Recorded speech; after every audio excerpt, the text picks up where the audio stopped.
So, you think Europe is leading the global transition? Well, it is, but not where you might expect. The data from the AWTY Index 2024 data shows something shocking.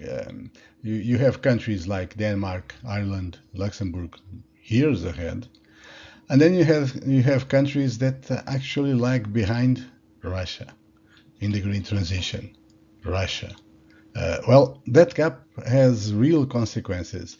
And for this podcast, the most interesting consequences are the gap for research, innovation, and funding.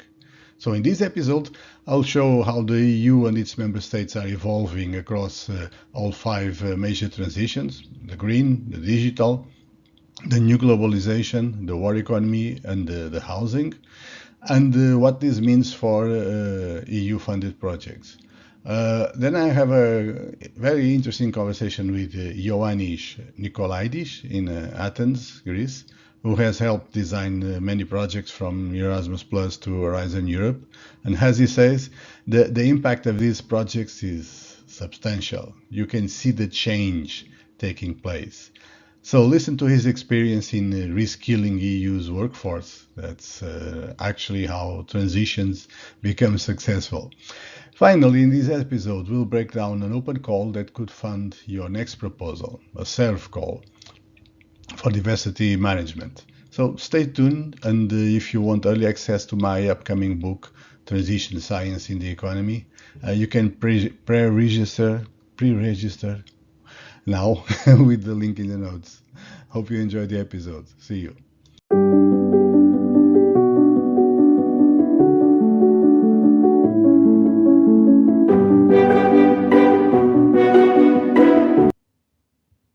So, how is the EU doing in all five major transitions? That's exactly what the new AWTY 2024 Global Transitions Index reveals. And the numbers are interesting. Across all five transitions, so green, digital, new globalization, war economy, and housing, Europe leads globally, but unevenly. What I mean, Northern Europe is almost at the frontier. Central and Southern Europe, well, not so much. Especially in digital innovation capacity and housing affordability. And then when you compare the EU with the UK, Norway, Switzerland, Russia, the differences give us some clues where future EU funding may flow. Because nowadays transitions are not only political goals, they are becoming actually funding priorities. So every research and innovation project in Europe is now expected to contribute to at least one of these transitions. But in fact, the real winners will be those projects that are able to connect two or more. For instance, using AI and data to accelerate green transition, or linking urban housing innovation with digital twins and climate resilience, that kind of crossing. So that's where the New Horizon proposal will stand out at the intersection of these transitions. Some key insights from the data, the 150,000 data points used in this index show that the EU is strongest on green and digital, but weakest on housing and defense transitions. The war economy transition is on the rise, actually not because Europe wants it, but because it is under attack. So that shift will redirect research budgets, and they will move towards dual-use innovation, resilience technologies, strategic autonomy. Why does this matter for EU projects, for your next proposals? Well, if your project tackles energy, climate, data, or security, you are already a part of these five transitions. The question is, how far along is your country, and how can your project move it closer on the AWTY scale? That's exactly the kind of insight that the upcoming book that I'm publishing will link data to funding strategy. So I'll explore these results in depth in the new book that will be out next month. You can pre-register today. Links in the description. So let's just make decisions based on data, not on guesses. Because in this age of transitions, data is the only reliable compass. So, welcome back to InnovEU, the EU Project Chronicles. Thank you for being here. I want to welcome Ioannis from South Star, who's joining us from Athens, Greece. Welcome, Ioannis. Thank you for being here. Thank you And very much. will you tell us, please, a little bit about yourself and your institution? Yeah, so actually, I'm a political economist. I've studied political science and development studies in Greece and in the UK, and I've been working with EU projects the last 5 years. So about the organization I'm working for right now, it's called Southstar. It's a company based in Athens, Greece. Was founded in 2014 with the aim of designing and implementing innovative integrated waste management systems. So the projects we are working on are focused basically on circular economy. And we're working with EU funded projects since the beginning of the operations of the company. So let me interrupt you. Tell us a little bit about that. How did you get started? How did the first project come to be? Yeah, actually, it was some friends of mine who were starting a company. I met them during my postgraduate studies. Yeah, so they set up a company called Partners for Skills Developments. And they asked me if I wanted to participate in EU projects, particularly to draft some proposals for Erasmus Plus projects. Yeah, so I drafted the proposal. My first uh, involvement, let's say, with EU project was drafting. I drafted the proposal of a project called Power Up, which is an Erasmus Plus project, and was focused on supporting former fossil fuel power station workers to re-enter the labor market. So we developed a training program for reskilling and also a local job hunting platform in order to support them to find a new job. And So that was 5 years ago. that was 5 years ago, yeah. And this is my first contact with EU projects in terms of proposal writing. In terms of implementation, I was working for another company at the moment called Eurotraining. And the first project I was involved with was My ID. It's called My Identity. And the aim was to support a comprehensive approach and specific educational actions to address discrimination and inequality in schools in terms of gender identity, sexual orientation, gender expression. That was the first project I had experience of the implementation phase. So you first started implementing projects. That was your first contact, and then you started writing proposals. Is that correct? Yeah, exactly. And you've been working different. You said five different projects, right? No, it's 5 years now I'm Ah, working with the sorry. projects. I've drafted like I don't know, something like 7, 8 proposals, and I've implemented 5 or 6 projects. And can you give us your preference? What was the project that really you liked the most? I think it was the Evergreen project. Evergreen was an Erasmus Plus project, and the aim of the project was to introduce innovative practices that will prepare vocational education and training communities, including leaders, staff, and students, to initiate the process of creating greener workplaces and enable behavioral changes, both at professional and personal level. Throughout the project, the participant organizations develop some individual greening plans for their educational institutions using project materials and documents.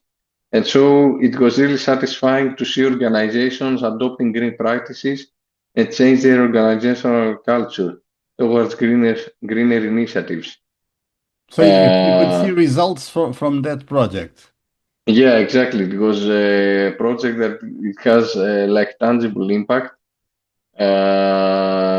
Yeah, so it was really nice to see that all the participants adopted greening plans and they worked on that direction.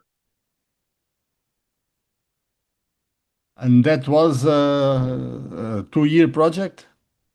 That was a 2 years project, yeah. So you've been working exclusively with the Erasmus Plus projects, or do you have had other experiences? In terms of implementation, I've only worked with the Erasmus Plus projects, but I have drafted proposals also for Horizon Europe, for live EU Mm. program. So Mm. yeah, have a more variety when it comes to proposal writing.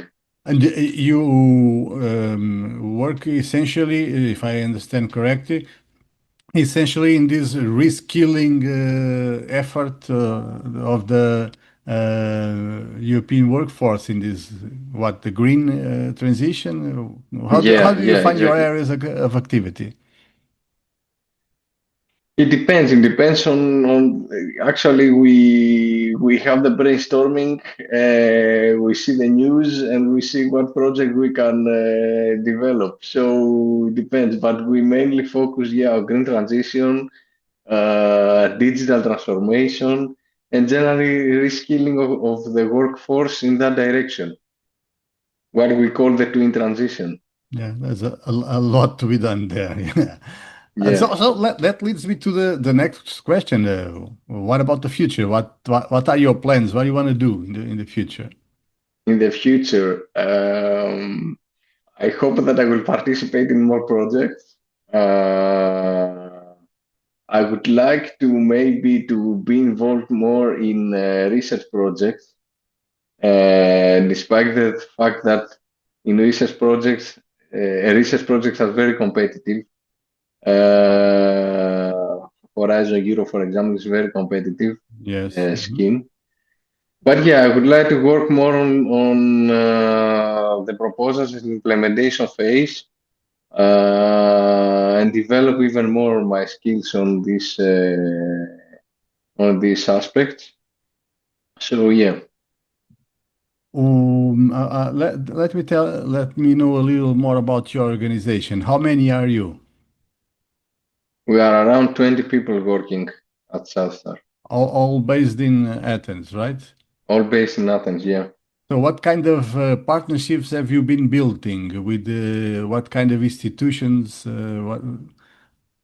yeah, it's mainly universities and local authorities, Okay. municipalities, regions, etc. Hmm.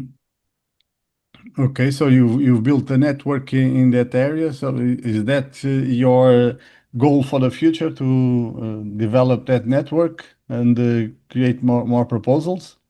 Yeah, exactly. That's what we are doing. That's what we are working on. We drafted the proposal we finished the proposal like 2 weeks ago. It was about household composter, and we had partners some main municipalities from Greece.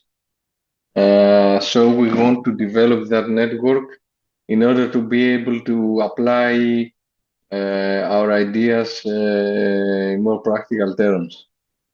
Can we put your contacts in the show notes, in the episode notes, so that the people who want to join that network can get in touch with you? Yes, of course, of course. Okay, great. So we'll do I'm that. gonna send you everything. Well, one more question. What do you like the best in a project? What's your favorite phase? Writing, drafting the proposal, implementing it, reporting. What's your favorite phase? When it ends?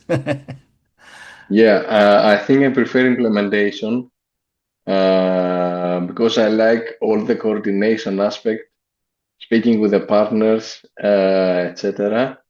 The participation in project activities, etc. But at the moment, my main job is to draft proposals, so my main job is writing. Okay. Yeah, it's a bit hard. Yeah, I like writing as well, but I think implementation is my favorite part. I still have one more question. As you know, this programming period is coming to an end. There will be a new one starting, I believe, in 2028 or 27. I'm not sure. Yeah. Would you like to see some changes in the mechanics and the rules of these EU-funded projects you've been working on, like Erasmus, but also the others you applied to?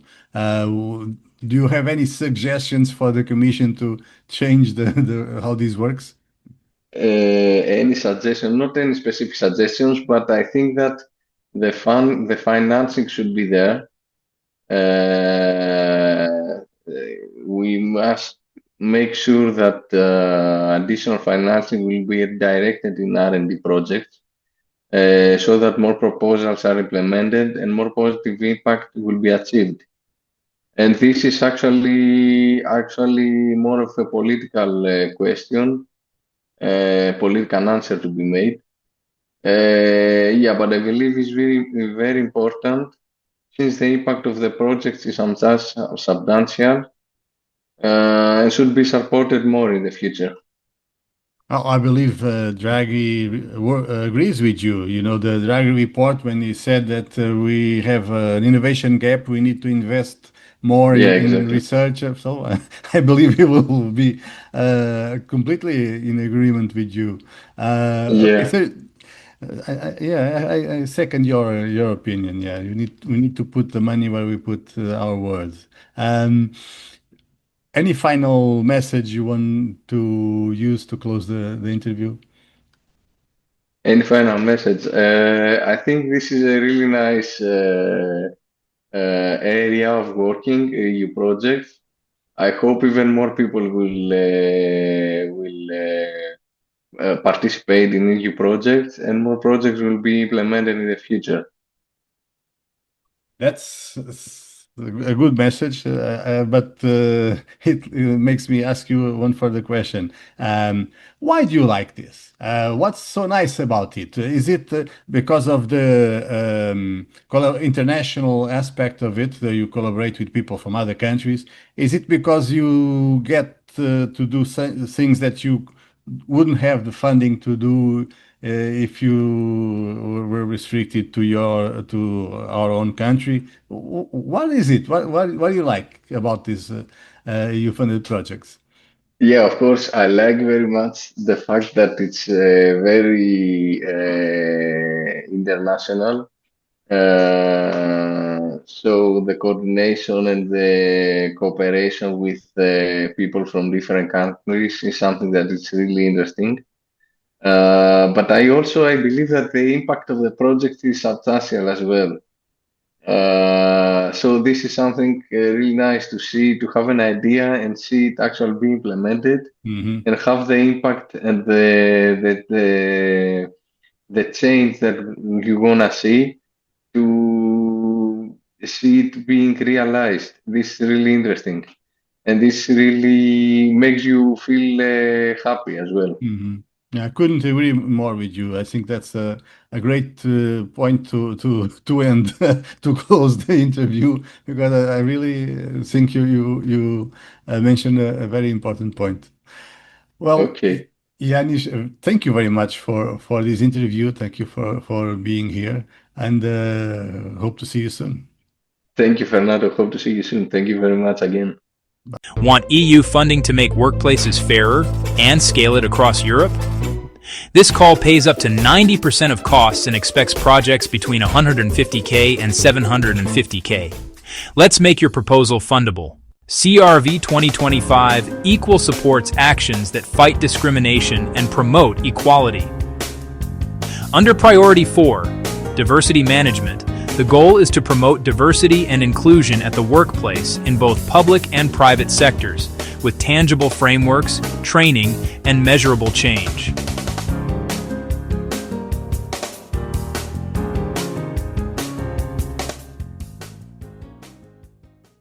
The total call budget is $20 million. For Priority 4, requested grants are typically $150,000 or $750,000, with project duration 12 to 36 months. Grants are lump sum with a 90% funding rate.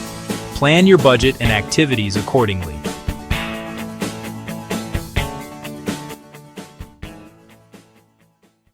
Applicants must be legal entities, public or private, established in EU member states, including OCTs, or eligible associated countries under CERV. International organizations are eligible. Natural persons, except sole traders where applicable, are not eligible. Register in the participant register before submission. You need at least 2 applicants, a coordinator, plus one partner. Projects can be national or transnational. For Priority 4, the coordinator may be profit or non-profit, but profit organizations must apply alongside public entities or private non-profits. Consortia of only a coordinator plus affiliated entities or only associated partners are ineligible. You must add a real partner. Think concrete change. Stronger organizational diversity frameworks, better data and recording on discrimination, and improved implementation of comprehensive action plans across sectors. Your proposal should map to these outcomes with KPIs.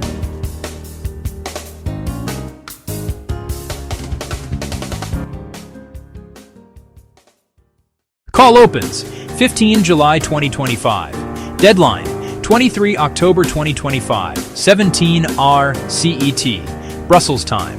Evaluation runs OCT 2025 MAR 2026. Results around MAR April 2026. Grant agreements April June 2026. Plan your internal reviews backward from the deadline. Submit electronically via the Funding and Tenders portal. Use the online Part A, Admin Budget, and Part B, Technical Max 45 Pages templates, plus required annexes and KPI tool. No paper submissions.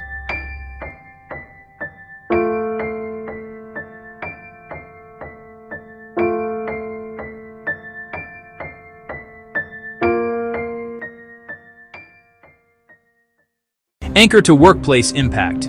Show how your actions change HR practice, hiring, retention, promotion, and pay equity, with baseline and target metrics. Impact KPIs align with award criteria. Design lean WPs. Keep coordination under 10% of total cost. Use quantifiable milestones, deliverables. De-risk with evidence. Cite prior EU-funded results and complementarity. Avoid duplication. Budget smart for 90%, lump sum. Build a realistic plan that can be delivered at the fixed amount. Align tasks and outputs tightly to costs. Check compliance quickly. Eligible countries, legal status, sanctions, and registration in the participant register. Tick these early to avoid last-minute rejection. If you're ready to scale real workplace inclusion with a fundable plan, this call is your moment. For more details, visit the Funding and Tenders portal.